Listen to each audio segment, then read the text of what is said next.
Well, welcome to the part 2 of this small production on covert emotional incest, mother-son enmeshment, which is becoming an incredible destructive fruit of modern-day society, unfortunately. This is part 2. Let's get on with it. What are the dynamics between narcissistic mothers and their sons? Because a narcissistic mother lacks empathy, she doesn't understand the damage her behavior is doing. This is a point of tension. A lot of these women do have empathy.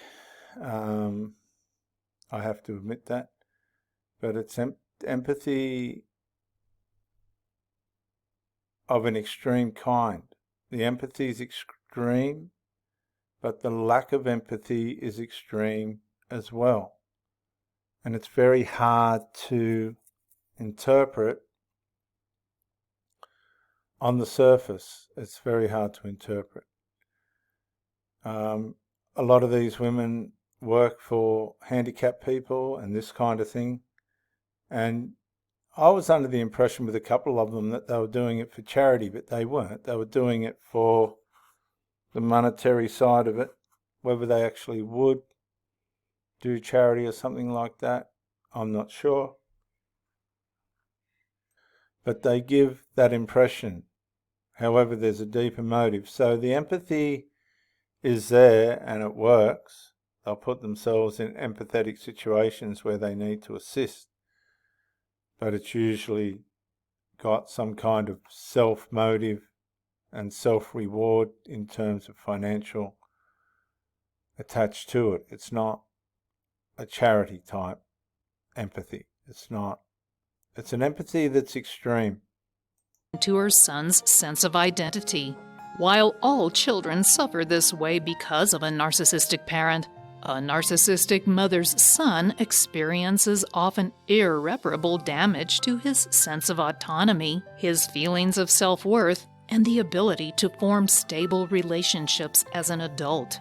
The dynamics that create this type of unhealthy relationship involve the following behaviors on the part of a narcissistic mother. Idealization. Narcissistic relationships go through a series of stages, the first of which is idealization. This happens early in the relationship. A narcissistic mother may praise her son effusively during this stage of their relationship. She believes herself to be superior to other people, and therefore her son is as well. She often praises his rapid development. She boasts to friends about how he is progressing more rapidly than other children his age. This is what you'll find. They always seem to want to talk about the good and bad sides of these people, these sons of theirs. They always seem to be the center of attention, be it positive or negative. They're always at the forefront of their mind. And that's the same with the son. If he meets a woman, it's all going to look normal on the surface, but under the surface, his mother is at the forefront of his mind. She adores him, and this early bonding is what she will use to her advantage as time goes on. Devaluation.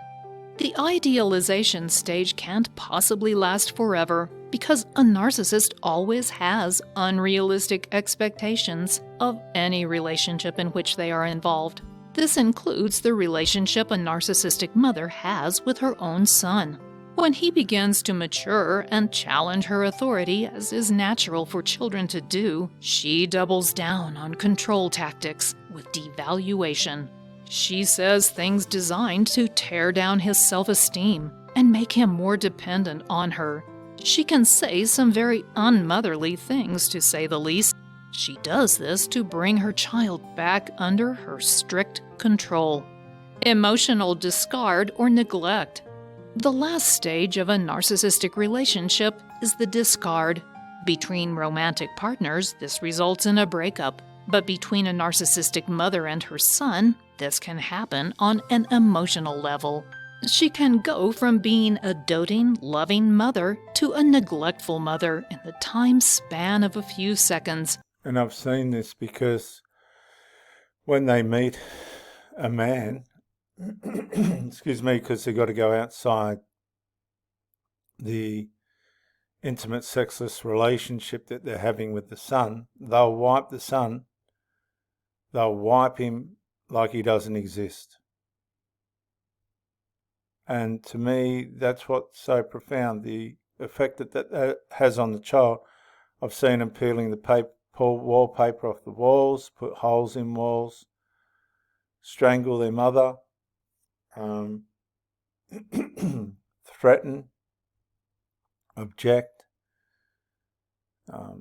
psychologically abuse, kick, punch, all this, and these are adults, a lot of them, is a way in which they react to their mother.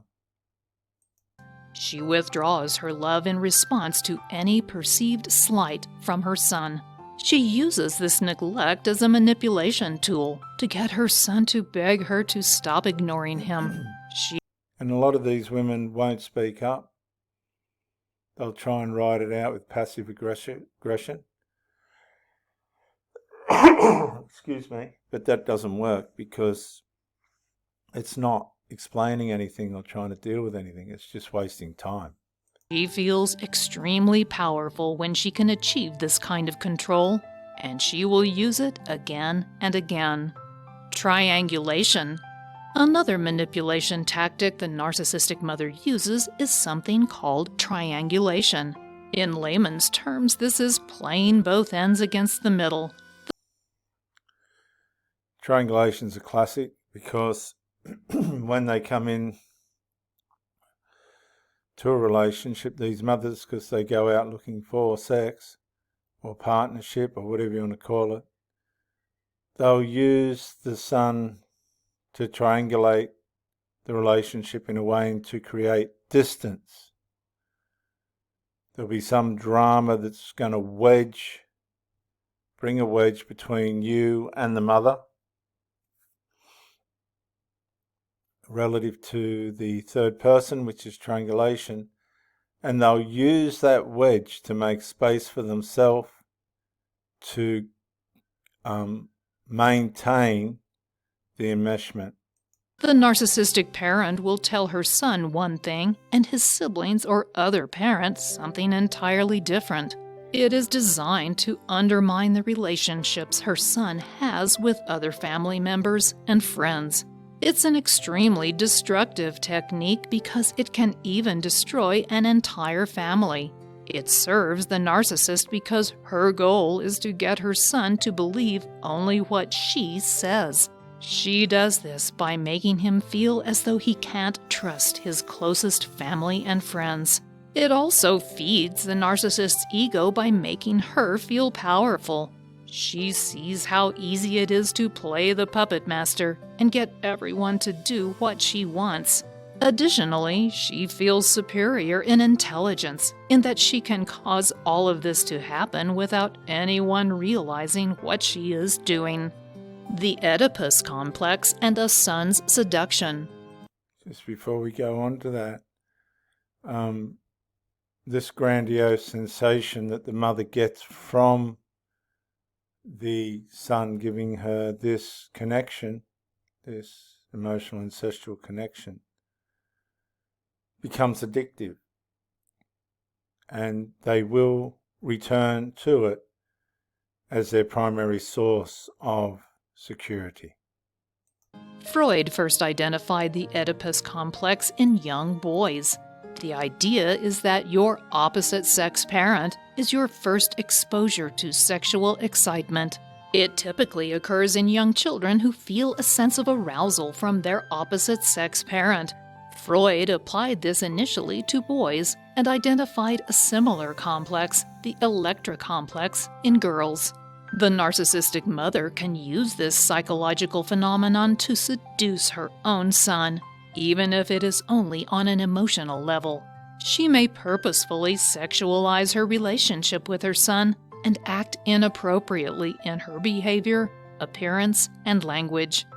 Now, this is very true. We were having a family event to the second woman that I married, and my father walked into the kitchen, and the mother and the son, the 20-something-year-old son, was smooching and grappling his mother in the kitchen, to the shock, horror and confusion of my 70-something-year-old father.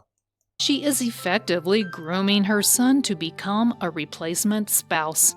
Narcissists learn.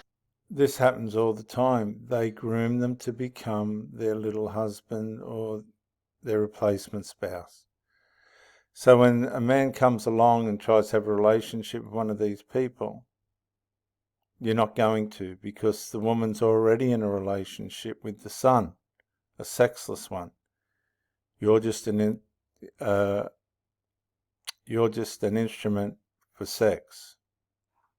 This will be part 2, the end of part 2. I'll come back to you, viewers, with part 3 shortly. Thanks for coming in.